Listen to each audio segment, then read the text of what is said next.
Today we're gonna do close guard, very basic. I just want to teach you guys how to use, I've taught it before, but I think it's very important, very simple, how to use somebody's momentum against them.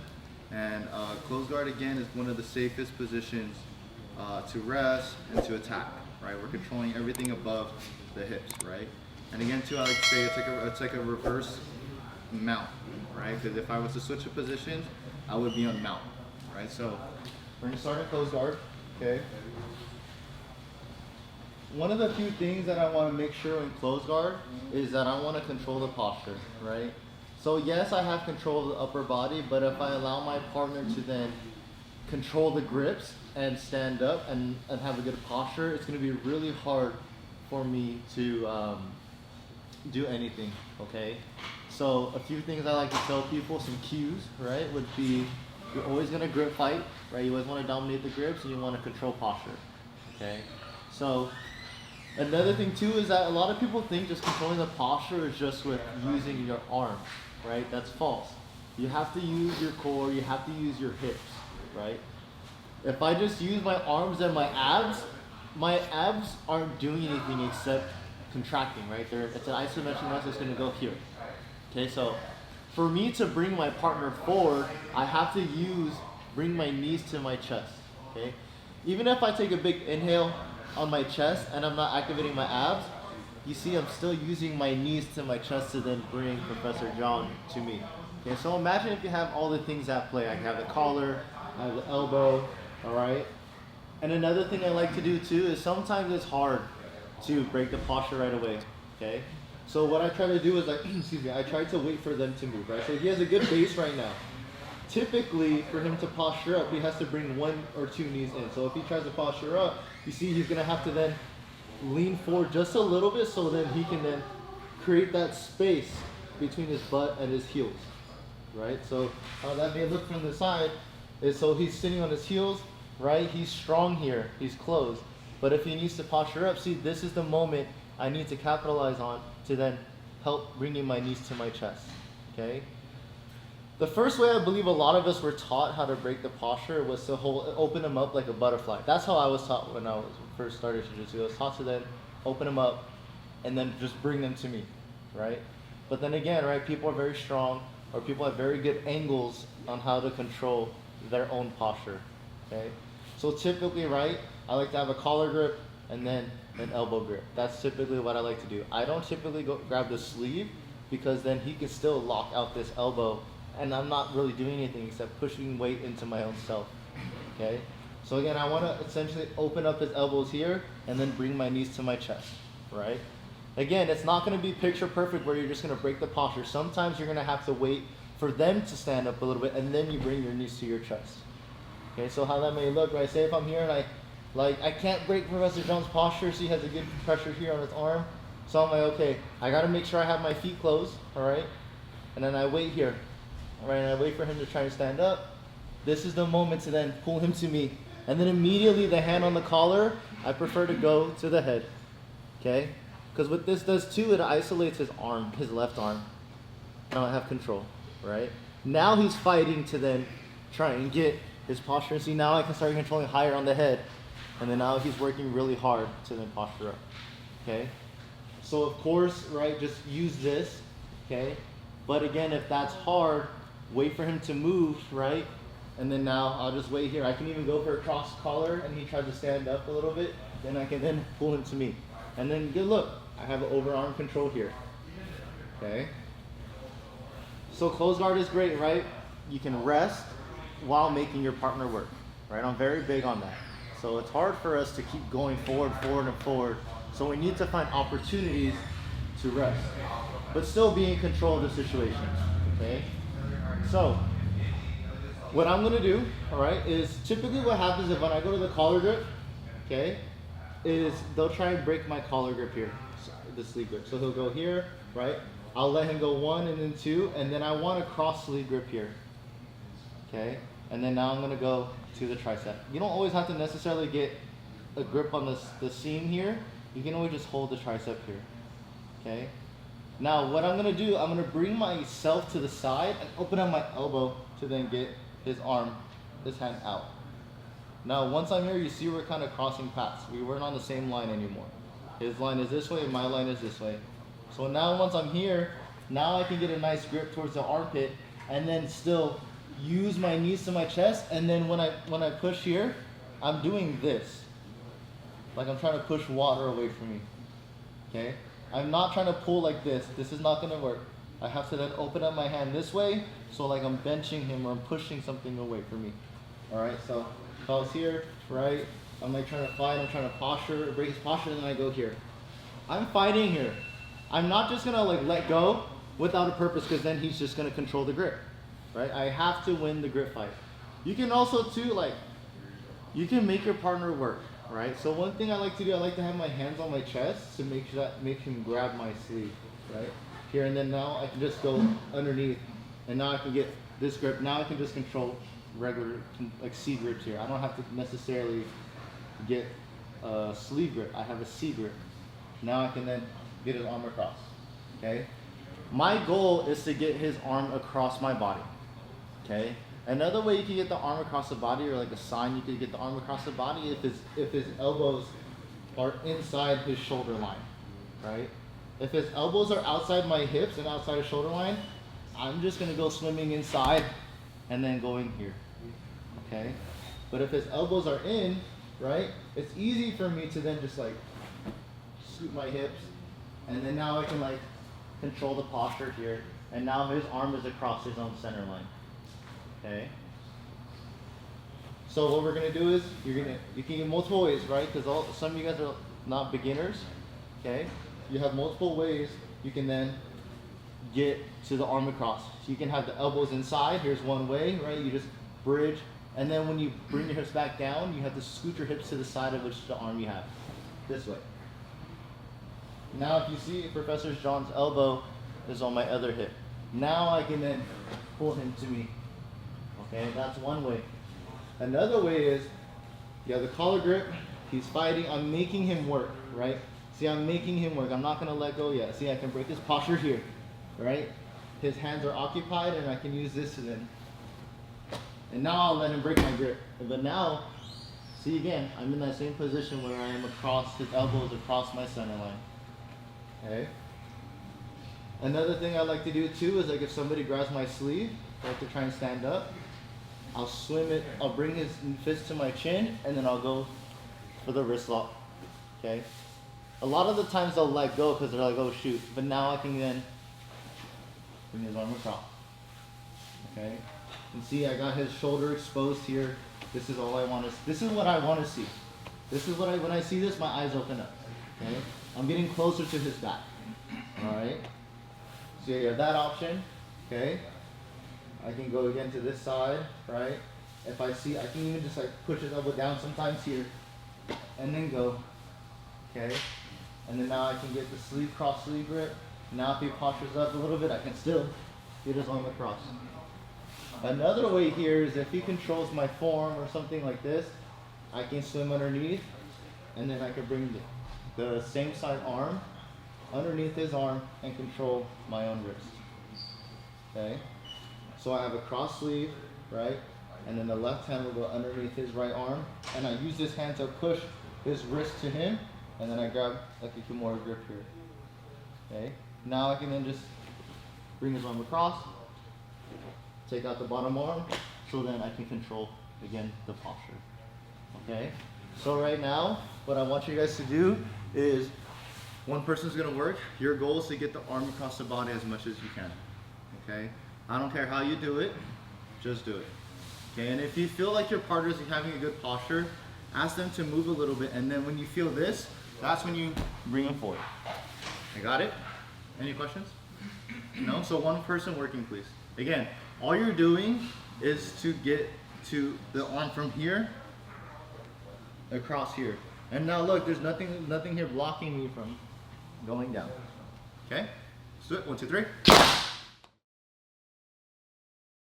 Something I saw too is Keone, right? He broke the grip this way, cross grip, and then what we recommend, right, is getting the forearm underneath. Now it's like wrestling form to form. We have a little X between our wrists here. Now it's really hard for Professor John to get this sleeve grip, right? Rather than if I stay here, then he can then control my sleeve, and then now it's like, now my hand is underneath his hand here, and he's just pushing my hand to my chest here. Okay, so if you can get a cross sleeve grip and get form underneath, this is great, because then it mitigates their grip, their power. Okay, now I can then drag across. All right. You gotta remember too, you can connect things, right? So if I was to say, for example, if I slam inside and I try to go for this arm here, he's probably gonna try and push it on my chest. Now look, now I can like start bringing it to the other side, okay? So sometimes you have to, like I would say, you have to go through different paths to get to the same destination, okay? So now when you guys are here, you're gonna get an arm across the body, okay? And then now when you're here, again, like Professor John mentioned to you right after we did our break, is he says use your knees to get bring them closer to you. Because I can still get him here, but still his hips are back, and then he can still posture up, even though his arm is across. Now at this point here, it's going to be really hard for me to then get back, okay? Now he may try and push again on my shoulder here, right? But then look, if I feel that, now I can get my own sleeve grip, and then now I can adjust my hips. If I want to take it back, I can take it back, okay? But my goal is to do like a sweep and get to mount with using as little effort as possible, okay? I want to have my partner scoot towards me to try and re-square himself up, and then when I feel like this certain like weight distribution of his, where his hips are like this, I want to like scoot, and he's just going to do this, right? So his base is wide, and then he's gonna narrow it, and then I make it wide again, and when I narrow it again, that's when I sweep him over, okay? It's a really basic sweep, but I feel like the most important detail is sensation. You have to feel the partner and feel how light they are. If their hips are wide, this is not gonna work, because that means their base of support is a lot wider, right? So that means they're just stuck. But if I can narrow the base, right, and do like kind of like a flower sweep here, you see how his knees are, his base of support is like a lot thinner. It'll be easier for me to then topple him over. But if his base is wide and I try this, I'm just wasting my own energy here. Okay? So, you guys are gonna get to the cross sleeve or whatever you want, and you're gonna get the arm across, and again, knee to your chest. Okay? Try to keep this arm across the body until you can get a nice lat grip here. Okay? Now, once you get a lat grip, feel free to let go of the sleeve, and then to make sure to keep his arm across. When I let go of the sleeve, I keep the lat, and then I bring myself back here, and then I go to his elbow, and then I really get his arm all the way across. Okay? Now I can really reach around. Okay? That's an option. You can just hold the lat, or if you have the option to then just pass the lapel here, feel free to pass the lapel. I like the lapel grip, just because I know I'm forcing his chest to open up more towards that direction rather than to face me, okay? So I'm here. So this hand, I'm gonna chest escape. I'm gonna use my hand on my body to chest escape here. Keep his arm across, okay? Once I'm here, I'm gonna use my legs on his body to then get my hips outside of his right knee, okay? So see right now I'm in between his knees. I wanna use my legs as like a push and pull to then open up my hips this way. And if you notice, once I did that, I kind of pulled myself back in to get over his back with my chest, okay? You see his hips are narrow here, right? He feels he's gonna get rocked back, so Professor John's gonna walk his knees to his right. The other way. No, walk this way. Yeah, here. He wants to go back this way. Okay, so again, I'm gonna use my legs again to open up my hips here, and he does it again. See, his left knee has to get closer to me to then for him to get his right knee further out to have a wider base of support. So I do it again. I personally don't like putting my foot on the mat, because some people have really flexible hips and can just step over. Step over. See, people with flexible hips, right? Yeah, I know. See, now Professor John could just fall to this hip here, and now I have to fight this. Maybe I could sweep him that way, but now I'm like fighting reverse half, and now it's like, now I have to worry about keeping him far away from me. Okay, so that's why personally, I don't like putting my feet on the mat, But feel free to do it. You know, it's like, it's your choice. If you can do this really fast, that's not an issue, okay? And then again, see, he's gonna keep doing that. So once I feel him go, he goes 1, 2, that's the moment. So again, so 1, 2. Now I can bring him here, okay? So again, I'm waiting for him. So the base of support is the area around your feet, right? So my base of support would be here. If this was my base of support, it would be this way. So that's why bicycles, right? It's a tandem. That's why it's easy for them to fall over, because their base of support is this way. Rather, if I was here, now I'm solid. Okay, but if you brought me forward, that's when I would be in a dilemma. So he's like this, right?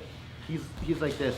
He needs to go here and here to then posture up using the knee on the floor to then re-square themselves here, okay? So that's the moment I wait for. Once I'm here, once I feel this knee comes close, now the base is easy, like narrow, now it should be easy for the hips to fall, okay? But sometimes you have to wait for them to go like, and then boom, okay?